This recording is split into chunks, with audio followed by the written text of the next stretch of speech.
High guys, welcome to Cric Chat with Venkatesh. T20 world cup team wise అనాలిసిస్లో South Africa గురించి మాట్లాడదాం. నా దృష్టిలో ఈసారి వరల్డ్ కప్ గెలవడానికి ఎక్కువ అవకాశాలు ఉన్న టీమ్స్లో థర్డ్ ప్లేస్ సౌత్ ఆఫ్రికాకి దొరుకుతుంది. First place, second place I'm living it to your choice. Second place గురించి ఆల్రెడీ చెప్పాను నేను, ఆస్ట్రేలియాని. First place of course India. Third ప్లేస్లో ఐఎమ్ పికింగ్ సౌత్ ఆఫ్రికా. ఎందుకంటే వాళ్ళు లాస్ట్ వరల్డ్ కప్లోనే మనకి జరక్కిచ్చి ఉండాల్సింది. 30 బాల్స్లో 30 రన్స్ అవసరం వాళ్ళకి గెలవడానికి. హెన్రిక్ క్లాసన్, డేవిడ్ మిల్లర్ లాంటి టాప్ క్లాస్ ప్లేయర్స్ క్రీజ్లో ఉన్నారు.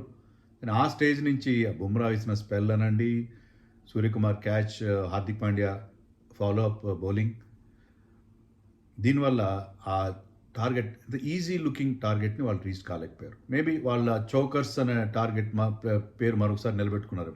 కానీ ఈసారి అలా కాదు కదా. అప్పట్లో వాళ్ళు ఏంటంటే వాళ్ళు నాకౌట్స్లో రెగ్యులర్గా ఓడిపోవడం అనేది చూసాం మనం. కానీ తర్వాత last year they already one ICC trophy, world test championship, ఒక టఫ్ మ్యాచ్లో వరల్డ్ టెస్ట్ ఛాంపియన్షిప్ గెలుచుకున్నారు వాళ్ళు. సో అది the monkeys of their back. So మేము టైటిల్స్ గెలవలేము అన్న ఆ ఫీలింగ్ నుంచి, ఆ సైకలాజికల్ బ్లాక్ నుంచి వాళ్ళు బయటపడ్డారు. And there team is always very good.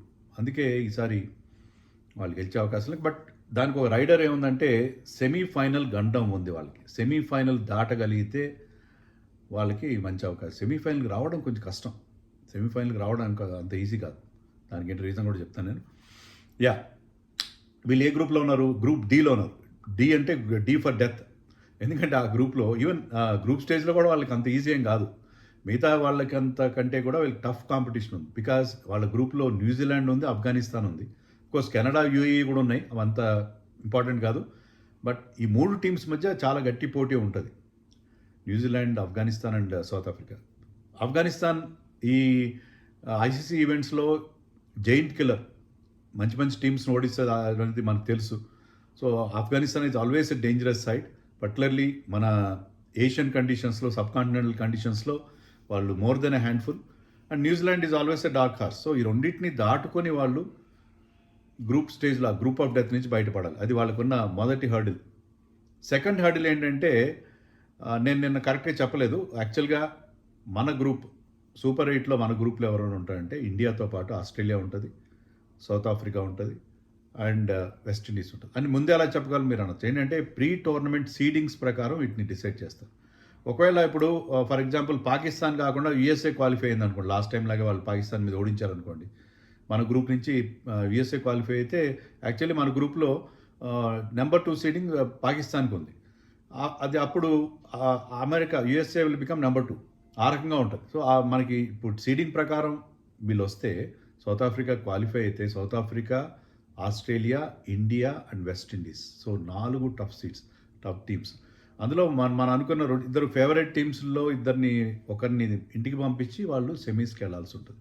So వాళ్ళకి కొంచెం ఇబ్బందికరమైన పరిస్థితి కంపేర్ టు అదర్ గ్రూప్లో ఉంటే. మరియు మీకు ఇంగ్లాండ్ ఉంటుంది, అక్కడ మీకు పాకిస్తాన్ ఉంటుంది, అక్కడ కొంచెం వాళ్ళకి బెటర్గా ఉండేది. కానీ ఇప్పుడు ఈ మెయిన్ టీమ్స్ అని ఒక దగ్గరికి వస్తున్నాయి. సో దానివల్ల డెఫినెట్గా వాళ్ళకి డిసడ్వాంటేజ్ ఉంటుంది. సో ఈ సెమీఫైనల్కి వెళ్ళడం కూడా వాళ్ళకి గండంగానే ఉంటుంది. సెమీఫైనల్కి రావడం అనేది కష్టం అంటే అది at the cost of they have to come to semis at the cost of India or Australia. So అది వాళ్ళకున్న మెయిన్ ప్రాబ్లం.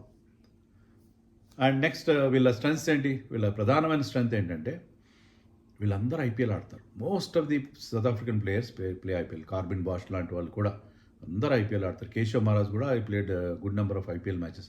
సో వీళ్ళందరికీ ఐపీఎల్ ఎక్స్పీరియన్స్ ఉంది. ఇండియన్ కండిషన్స్ వాళ్ళకి బాగా తెలుసు. ఇండియాకి ఎక్కువ టూర్ చేస్తుంటారు. సో ఇండియాలో ఆడాల్సి వస్తుంది, ఇక్కడ ఇబ్బంది పడతారనే పరిస్థితి ఏం లేదు. All south African batters, bowlers, they do well in India. అది వాళ్ళకున్న ప్రధానమైన స్ట్రెంగ్త్గా నేను చెప్తాను. రెండోది ఏంటంటే, వాళ్ళకి మంచి పేస్ బౌలింగ్ ఉంది. బ్రహ్మాండమైన వరల్డ్ క్లాస్ పేస్ బౌలింగ్ ఉంది. రబాడా, ఆండ్రిక్ నోకియా and Lungi Ngidi. So Mark Jansen, of course Mark Jansen ఇప్పుడు టాప్ క్లాస్ బౌలర్గా. So 4 top class fast bowlers ఉన్నారు వాళ్ళకి. సో ఆ లెఫ్ట్ ఆర్మ్ పేసర్ కూడా, టాల్ లెఫ్ట్ ఆర్మ్ పేసర్ ఉన్నాడు వాళ్ళకి, యాన్సన్.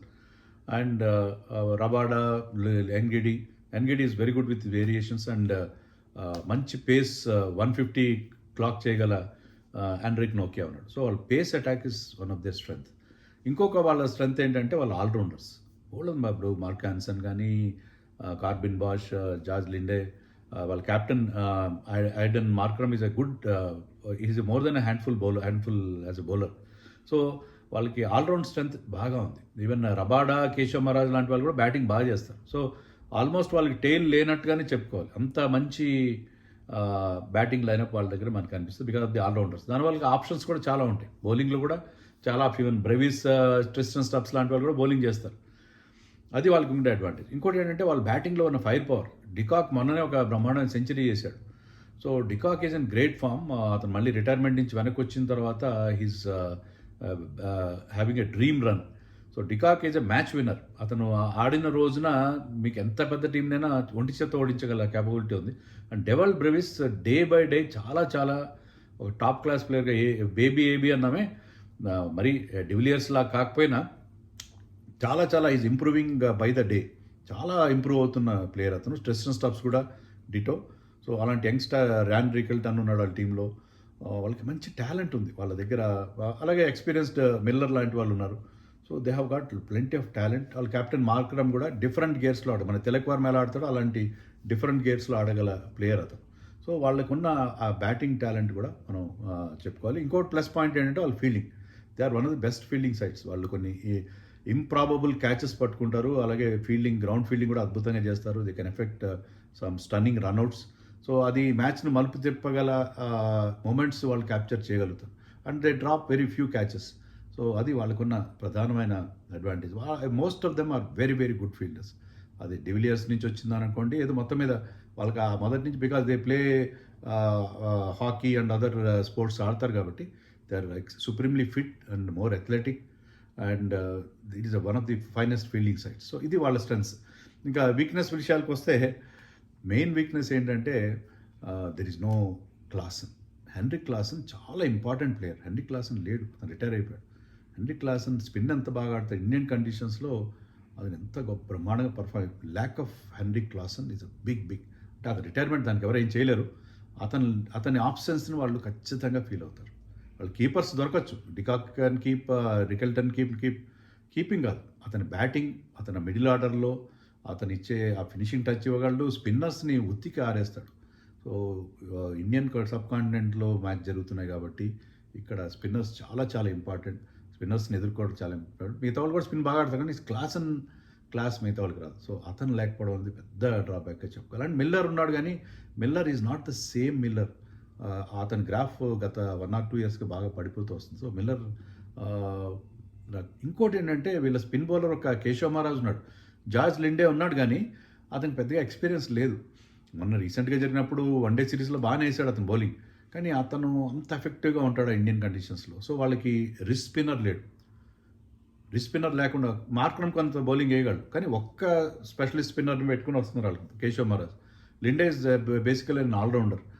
సో లెగ్ స్పిన్నర్ లేకుండా మిడిల్ ఓవర్స్లో వీళ్ళు వికెట్స్ తీయడం చాలా కష్టం అవుతుంది. They have to depend entirely on that pace bowling. అది వాళ్ళకున్న మేజర్ డ్రాబ్యాక్గా మనం చెప్పుకోవాలి. ఇంకోటి ఏంటంటే చాలా ఇన్కన్సిస్టెంట్ బ్యాటింగ్ లైనప్ వీళ్ళకి. ఓకే, మనం చెప్పుకున్న పేరు డికాక్ చెప్పాము, బ్రెవిస్ చెప్పాము. మిగతా వాళ్ళు ఎవరైనా అంత కన్సిస్టెంట్గా ఆడగలరు? రికల్టన్ కన్సిస్టెంట్గా ఆడగలరా? రీజా హెన్రీస్ కన్సిస్టెంట్గా ఆడగలరా? చెప్పలేం కదా. వీళ్ళందరూ కూడా వీళ్ళ మీద అంత డిపెండ్ అయ్యేటట్టుగా ఉండరు. సో వీళ్ళ బ్యాటింగ్ లైనప్లో ఆ కన్సిస్టెన్సీ ఖచ్చితంగా మిస్ అవుతుంది. అదొక ప్రాబ్లం. తర్వాత వీళ్ళకి వీళ్ళు ఇటీవల కాలంలో ఐసీసీ ట్రోఫీలు గెలుస్తున్నారు. ఒకసారి ఫైనల్కి వచ్చారు, 24లో ఫైనల్కి వచ్చారు, 25లో టెస్ట్ ఛాంపియన్షిప్ గెలిచారు. బాగానే ఉంది కానీ ఇంకా నాకౌట్ ఫోబియా వాళ్ళకి పూర్తిగా పోయిందని అనుకోను. సో ఆ చోకర్స్ అండ్ ట్యాగ్ అలాగే ఉంటుంది. సో అది కూడా వాళ్ళకి నాకౌట్స్లో ప్రాబ్లం ఉంది. Death bowling is another concern for them. ఎందుకంటే రబాడా కానీ, ఎన్గిడి కానీ, even Mark Jansen first spell చాలా బాగా వేస్తాడు, కానీ డెత్లో he goes for lots of runs. So వాళ్ళకి డెత్ బౌలింగ్ కూడా, అంటే మనకి బుమ్రా లాంటి బౌలర్ వాళ్ళకి లేరు. డెత్ బౌలింగ్ హర్షదీప్ బుమ్రా లాగా డెత్ బౌలింగ్లో బ్రహ్మాండంగా వేయగల వాళ్ళు. Course Rabada is very good, but of light Rabada కొంచెం ఆఫ్ ద బాయిల్ ఉన్నట్టుగా కనిపిస్తున్నాడు. సో వాళ్ళకి they have got their own set of problems. But ఓవరాల్గా ఏంటంటే వాళ్ళ ఓవరాల్ స్ట్రెంత్ చాలా చాలా బాగుంది. One of the most exciting sides in this world cup అని చెప్పడంలో నాకు ఎలాంటి సందేహం అయితే లేదు. వాళ్ళు ఎక్కడెక్కడ ఆడుతున్న మ్యాచ్లు అహ్మదాబాద్లో ఆడతారు వాళ్ళు, ఇంక్లూడింగ్ వాళ్ళు important matches against Afghanistan and New Zealand కూడా అహ్మదాబాద్ మొటేరా స్టేడియంలో ఆడతారు. ఒక మ్యాచ్ ఢిల్లీలో యూఏతో ఆడతారు. అది వాళ్ళ గ్రూప్ స్టేజ్ మ్యాచెస్ అనేది. ఇంకా వాళ్ళ టీం ఒకసారి చూద్దాం. టీంలో Markram, Corbin Bosch, Dewald Brevis, Quinton de Kock, Marco Jansen, George Linde, Keshav Maharaj, Kwena Maphaka, young fast bowler, అతను కూడా అవకాశం ఇచ్చారు.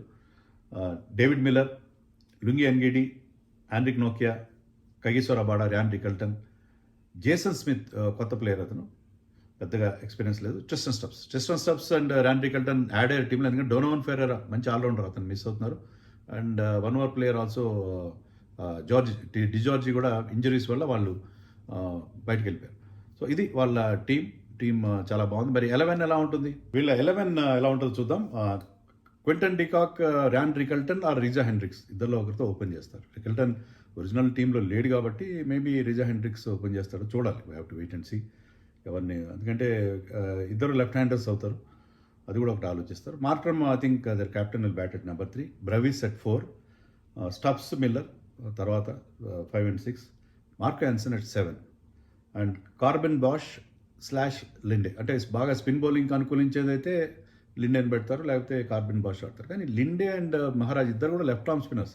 అవతల టీంలో ఎక్కువ మంది లెఫ్ట్ హ్యాండర్స్ లేనప్పుడే మీరు లిబర్టీ తీసుకోవచ్చు. సో మోస్ట్లీ కార్బిన్ బాష్ ఆడతారు. So Corbin Bosch batting at number 8, వాళ్ళ బ్యాటింగ్లో చాలా డెప్త్ ఉంటుంది. నెంబర్ 9లో ఆడే రబాడా కానీ, 10లో ఆడే మహారాజ్ కానీ, they can also bat very well.